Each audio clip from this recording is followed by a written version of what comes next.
Coucou Yuki. Donc aujourd'hui on va parler de Gajasana, posture d'éléphant. Donc on va commencer par le symbolisme. Et après donc on va faire la posture de Gajasana d'une façon un peu différente. Donc je vais vous montrer les photos que vous connaissez un petit peu. Donc quand on le fait dans le cours. Et là on va le prendre un petit peu différemment. Donc vous allez juste, on va faire le cheminement juste pour y aller un petit peu différent. Voilà, donc on va commencer avec le symbolisme. Donc je vous montre peut-être la photo d'abord, voyez.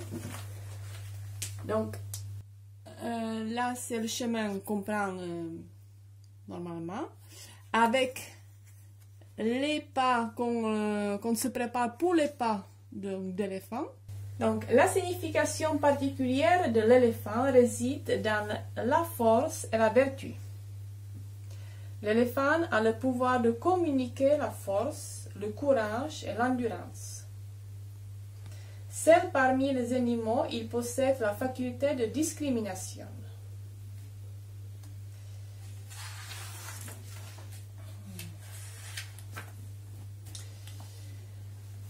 On dit que le sage Vyasa, auteur de Mahabharata, voulait se concentrer librement sur son œuvre sans être gêné par le fait d'écrire, et qui demanda à Ganesha de devenir son scribe. Ganesha, dieu de l'intelligence, accomplit son devoir au yoga dans l'action, en notant fidèlement tous les épisodes de Mahabharata, comme le sage Vyasa les avait perçus et rencontrés durant sa méditation. On dit aussi que le sadhaka pratiquant, qui pratique Gaja Asana, donc posture d'éléphant, développe en lui l'intelligence et la mémoire de Ganesha. Voilà, donc encore un joli symbolisme de posture de l'éléphant.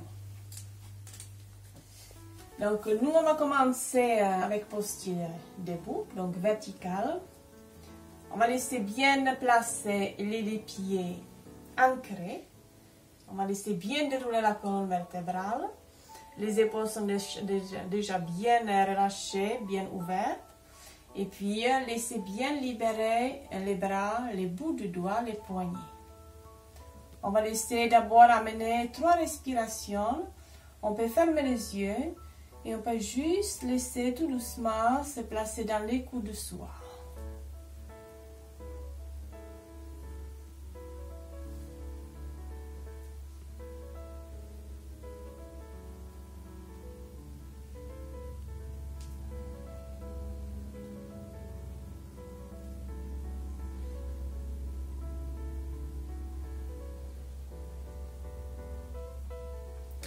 Puis, on va commencer à mener les mains devant la poitrine.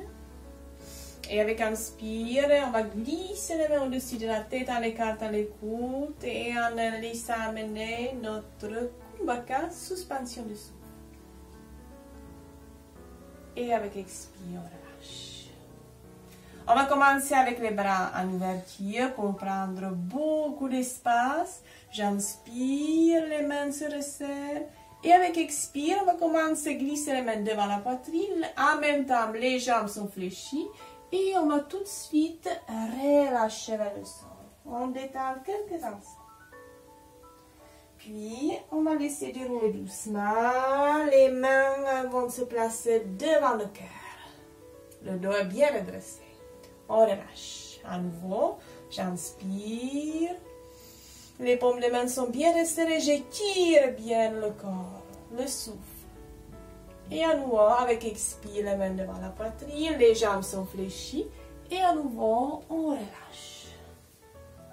Surtout, laissez bien relâcher, étirer le cervical. À nouveau, avec le dos rond, on revient les mains devant la poitrine. On relâche à nouveau les bras, les bouts de doigts. Encore, j'inspire. Les mains se joignent. Cette fois, on va décoller les talons. On va aller plus loin, on va bien s'étirer, on va pousser bien avec le orteils au sol. Avec expire à nouveau, les mains devant la poitrine, les jambes fléchies et encore relâche. Et avec inspire, on va laisser à nouveau amener les mains devant la poitrine. Et à nouveau relâche.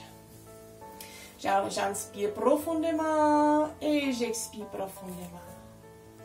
Les doigts sont placés, donc les mains en Shin Mudra. On va laisser amener donc le bras gauche en avant, le bras droit en arrière et on va laisser pivoter le haut du corps côté droit. On va laisser bien étirer les deux bras sur chaque côté. Avec expire, on relâche. Même chose de l'autre côté. On va laisser amener les deux bras étirés de chaque côté et on va pivoter bien le haut du corps, le bassin. Et avec expire, je relâche. Même chose, même torsion. Donc c'est Parivrtta Hastasana. Torsion avec les bras donc étirés. Avec cette fois les talons décollés. Donc on va se mettre sur le point de pied. À nouveau, Shin Mudra, j'inspire côté droit et je décolle les talons. Et j'expire. De l'autre côté, j'inspire. Et j'expire. Cette fois, les bras sont écartés sur le côté. Et dès que j'inspire, les mains se placent en Jnana Mudra et les talons à nouveau sont décollés. Suspension du souffle, Kumbhaka. Et j'expire. Et à nouveau, je relâche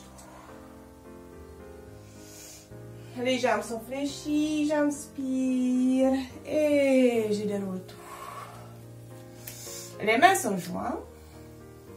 Doucement, les jambes fléchies. On va aller d'abord dans le volcan. J'inspire, je vais commencer à monter les bras. J'étire bien le corps à partir du bassin. Je saute et j'écarte tout. J'ouvre bien les bras, les jambes, les épaules, le bassin. Doucement, on va laisser placer les deux bras juste en alignement avec le corps pour laisser ouvrir le pied gauche. À nouveau, les bras sont bien étirés. La jambe gauche fléchie. On va commencer à prendre donc, la posture d'éléphant.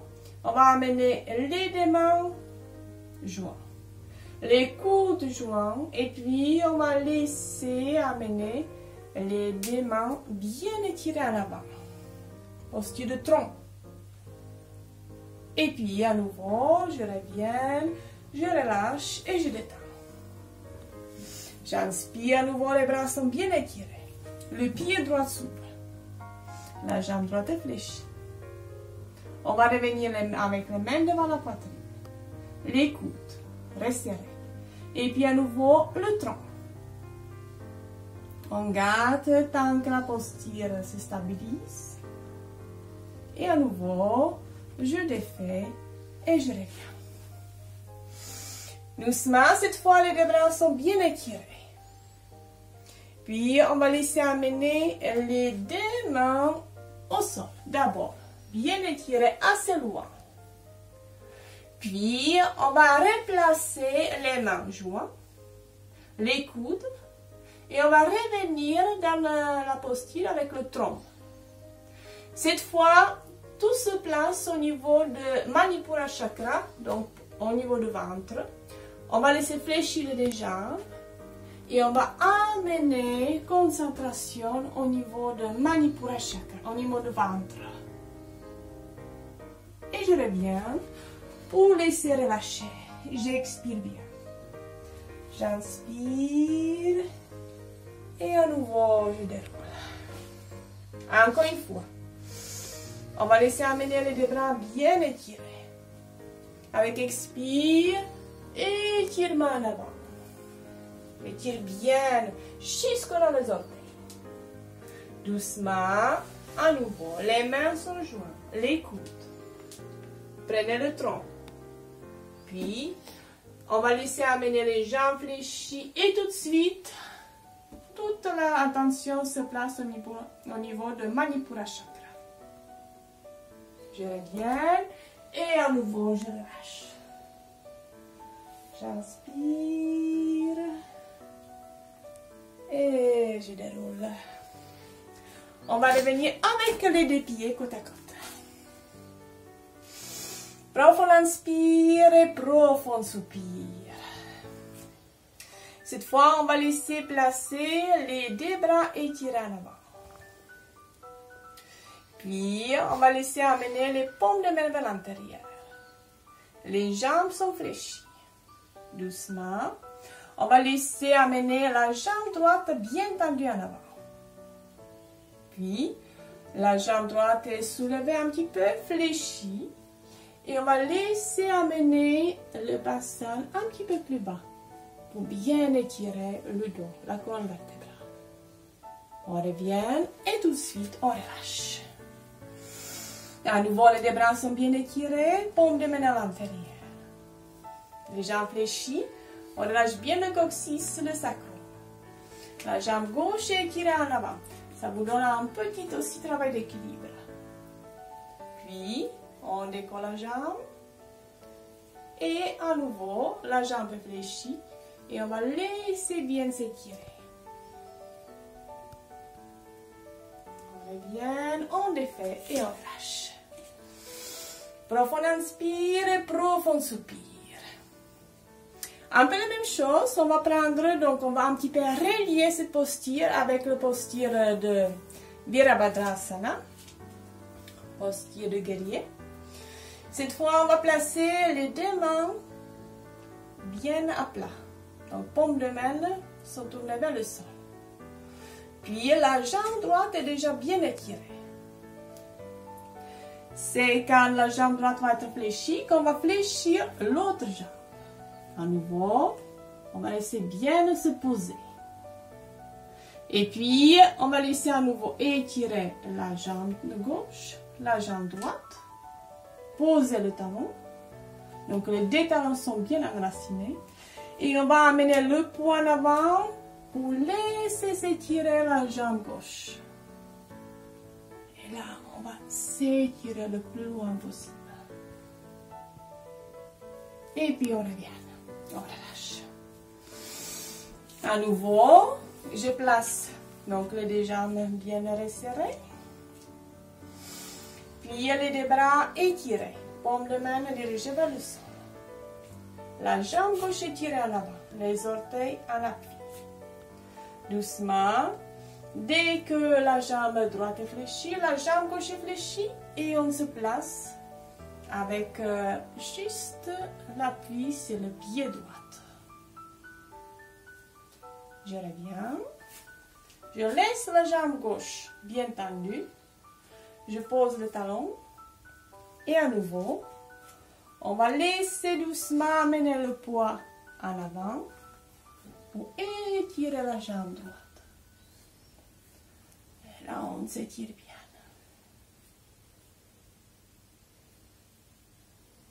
Et puis on revient. Et on relâche. Donc là, vous avez vu, il y en avait à la fois cette lienne entre les postures d'enracinement, on enracine, on place l'équilibre et on laisse aussi donc amener cette légèreté au niveau de posture finale où on est donc dans cette petite variante de Virabhadrasana. On va se placer donc cette fois au sol. On va donc amener aussi la variante de Gejasana, donc quand il part donc, de posture assise. On va bien descendre avec toujours juste notre équilibre, donc c'est les orteils. On va laisser amener les bras vers le ciel. Paume de main se resserre et Yoni Mudra. Puis d'abord, on va laisser bien décoller les talons pour étirer tout le corps. Et avec expire, on va commencer à descendre. On va laisser placer les mains devant la poitrine pour donner un peu plus d'aisance, d'équilibre. Et puis, on pose le genou au sol. Je me place un petit peu sur le tapis, au milieu. Donc là, je suis avec les orteils retournés. Je ne sais pas si on le voit. C'est caché derrière. Voilà. Donc, on va retrouver le trompe. On va placer à nouveau les mains. Donc, si ça vous fait mal, n'hésitez pas de retrouver les orteils donc à plat et n'hésitez pas de replacer le coussin. Je n'ai pas ici, donc moi je ne le place pas. Sinon, on va placer donc à nouveau les mains devant la poitrine. Puis les coudes très serrés et on va retrouver le trompe. Puis, on va laisser un petit peu décoller les fessiers. On va commencer à étirer le trompe.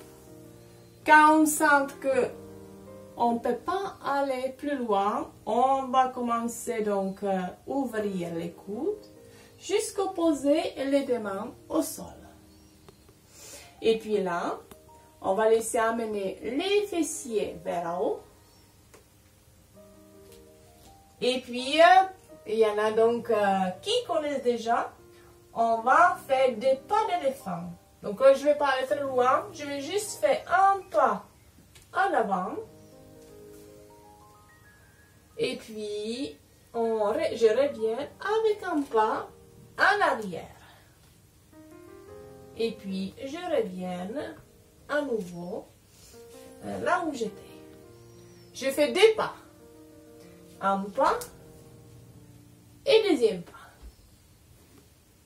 Et à nouveau, je reviens, un pas et deuxième pas. À nouveau, je reviens. Puis, je vais faire le côté gauche. Donc, toujours cet petit mouvement pour laisser bien amener le mouvement de l'éléphant. Et puis, je reviens. Et puis encore, je balance un peu le corps pour laisser faire un pas. Je balance le corps pour laisser faire deuxième pas. Et puis, je reviens, un pas et deuxième pas. Oula! Et puis, je ramène à nouveau les genoux au sol. Et je détends.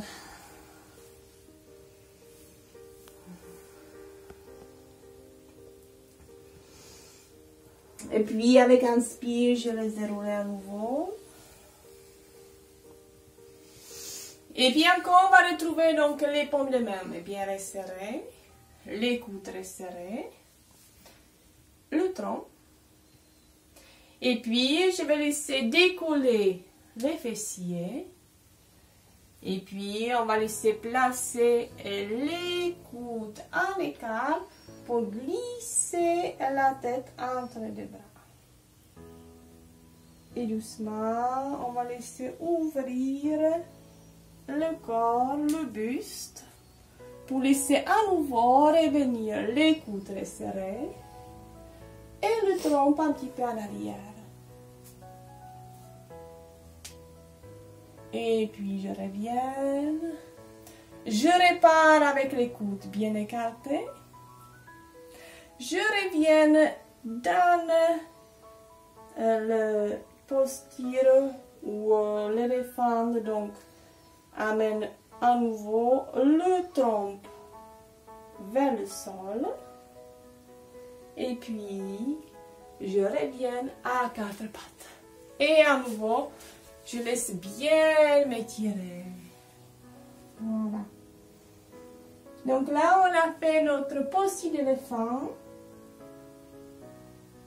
Et puis, on peut finir juste quelques instants pour laisser bien tout poser.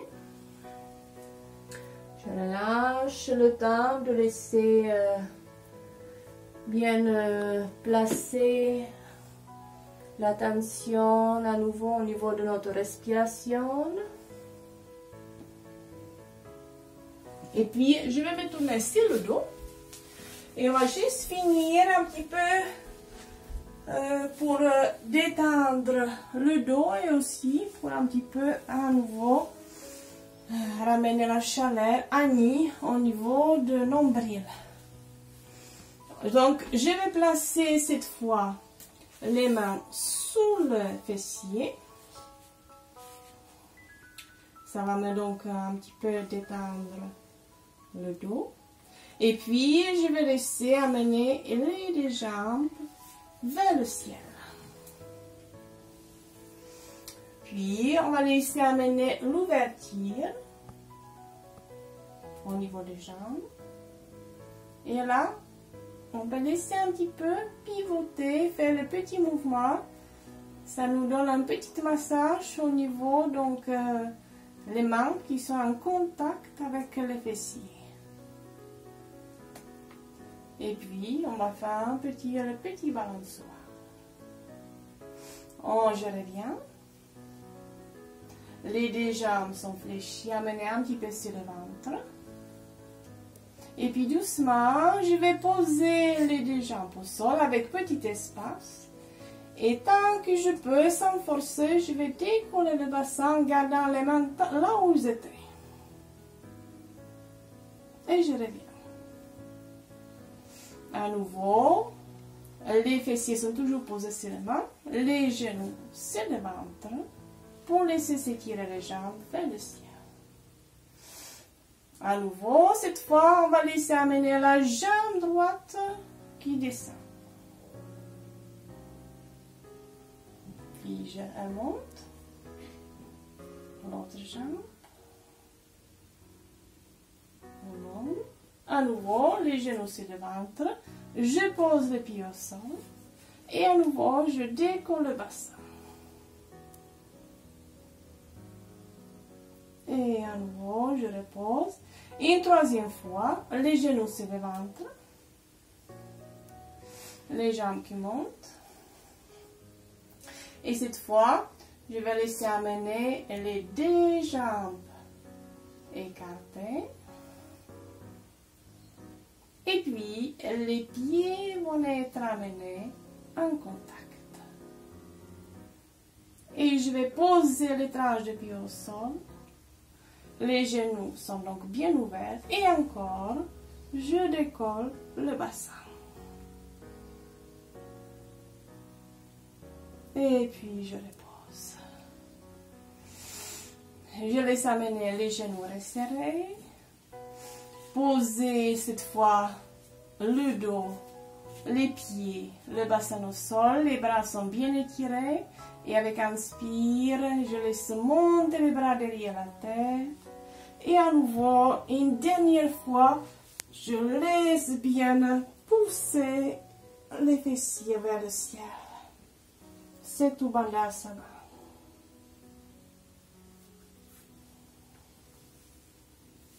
Et puis je relâche. Je profite encore de bien étirer les bras. Je ramène à nouveau les genoux sur le ventre, les deux mains sur les genoux. Et puis je finis avec le front vers le genou. Expire, suspension de souffle. Kumbhaka. Et je reviens. Et on relâche tout. Profond inspire et profond soupir. Doucement, on finit juste avec les deux jambes resserrées et puis une petite posture. On peut laisser un petit peu même décoller, enlever le pied de l'autre pour laisser petit espace. Comme si on faisait un pas en avant. Et puis, juste le petit mouvement. Une petite variante de posture de crocodile. Makarasana.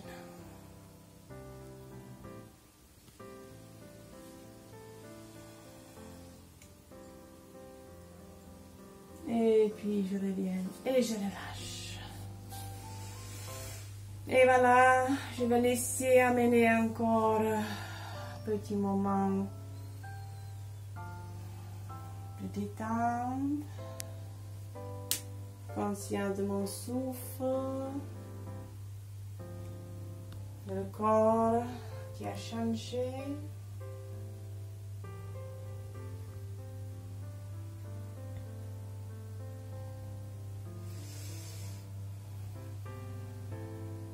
Et puis doucement, je vais laisser amener les bras le long de mon corps. Je vais laisser s'étirer avec les doigts croisés pour laisser bien pousser de tous les côtés. Et avec expire, je relâche. Doucement, je vais prendre l'appui sous le dos pour laisser dérouler bien tout le corps. Et je me mets ici en avant.